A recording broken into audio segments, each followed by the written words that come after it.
All right, everybody's favorite subject, tires. Okay, guys, let's go over this. I got a gentleman at work right now that's he's had a 87 GN since brand new. He wants to retain the 215 65 15. I've told him that I'm not sure whether Goodyear still makes it, especially with the white lettering.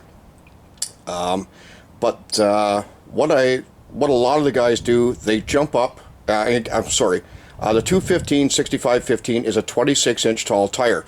What a lot of the guys do is they jump to the 235 60 15, which is still a 26-inch tire, but it's got a little wider aspect to it, a little beefier look. I never liked the stock tires. I always thought they were too thin. Again, for the purist, absolutely stick to it. For the guys that want a little bit beefier look, here it is. This is the 235 60 15.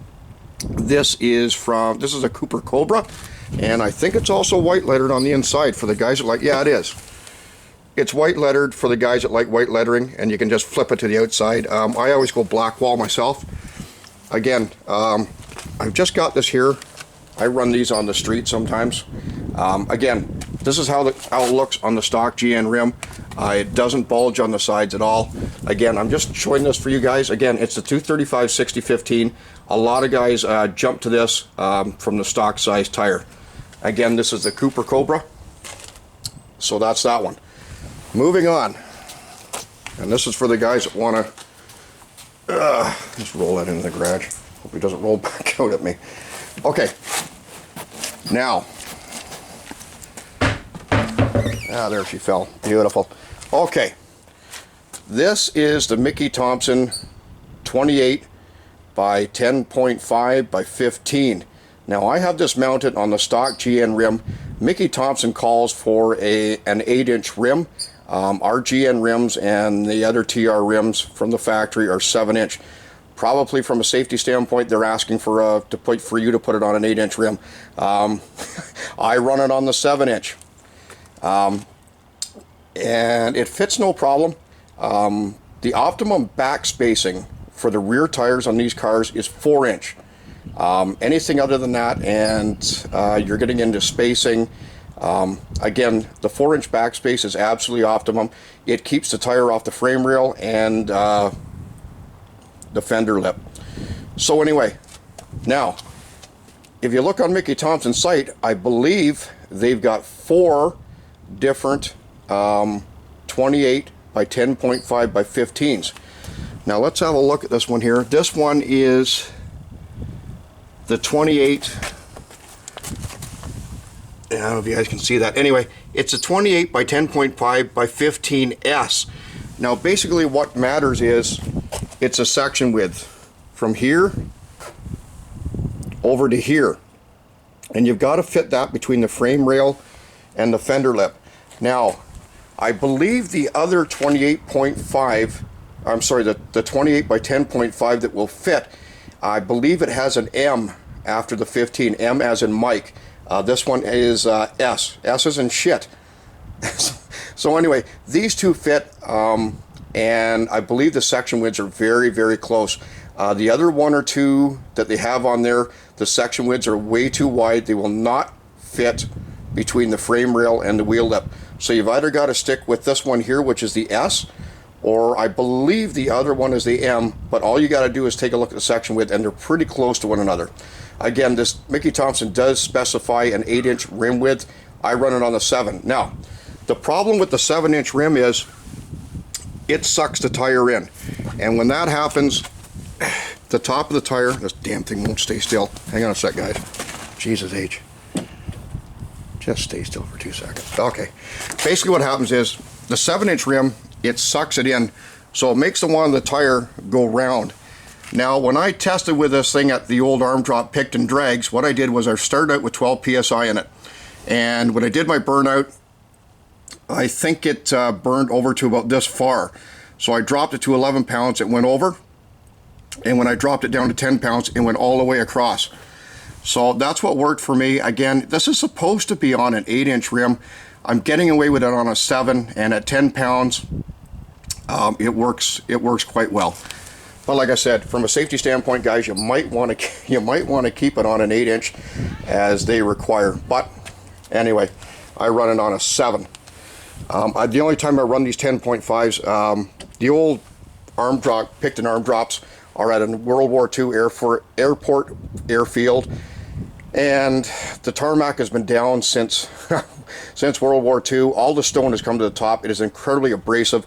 Basically what I do is, I'm up here in Canada, I get on Kijiji, which is the equivalent of Craigslist with you guys down there, and I just find an old wore out pair of 28 by 10.5s, either S or M's, and toss them on and go out and have fun for the afternoon. I'm not willing to wreck a brand new pair of my 28.9s at an old airfield like that. It's just not worth it. But anyway, this is what I do for the airfield. We're going to get on to the next one here, is what I run all the time at my local track. Hang on a sec here. See if we can get this one out of the way.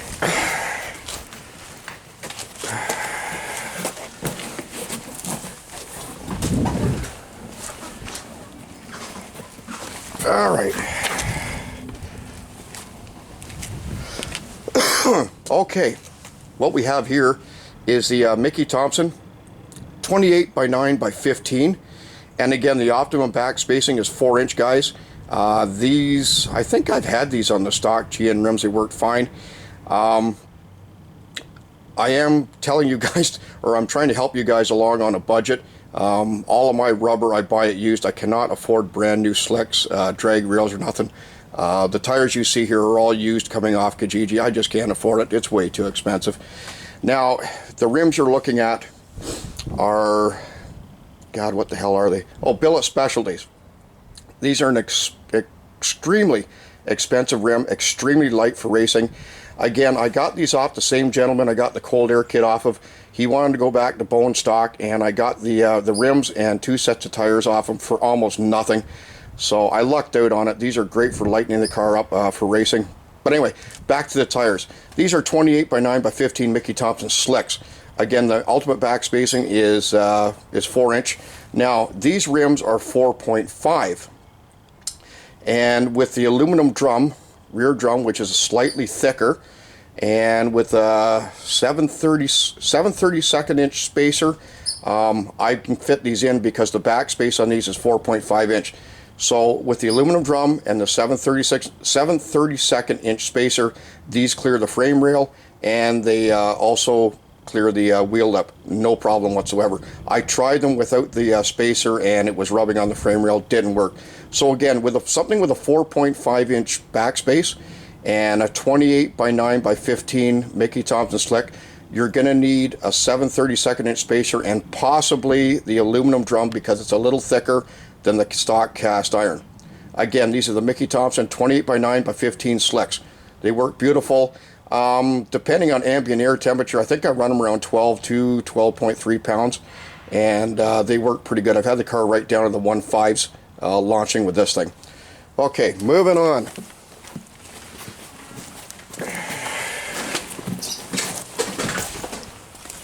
Yeah, we'll just leave this one here. Okay. A lot of the guys like using drag radials, either for at the track. The old track that I run on, and I'm going to be posting some race videos up this Saturday. I'm taking this piece of junk out of the track. It's April here up here in Canada, and the track finally opens. Try not to laugh too much when I post up the videos of this old track that we race at, but it is what it is, and at least we've got something up here to race at. A lot of the tracks are closing up here. It's a sad situation, but it is what it is. So anyway, I'll be posting, check Sunday morning sometime. I'll have a bunch of race videos up. I'll probably be the only TR running there, but anyway, like I said, try not to giggle too much, or giggle too much when you see the track. It is what it is, and at least we've got something. Anyway, this is the Mickey Thompson 255/60/15. A lot of the guys like these tires, the size. It fits perfectly on the GN rim or the TR rim, whatever you want to put it on. I haven't checked Mickey Thompson's site. It may call for a 7 or an 8-inch rim, I don't know. But as you can see, it doesn't bulge on the sides or anything. It looks very, very nice.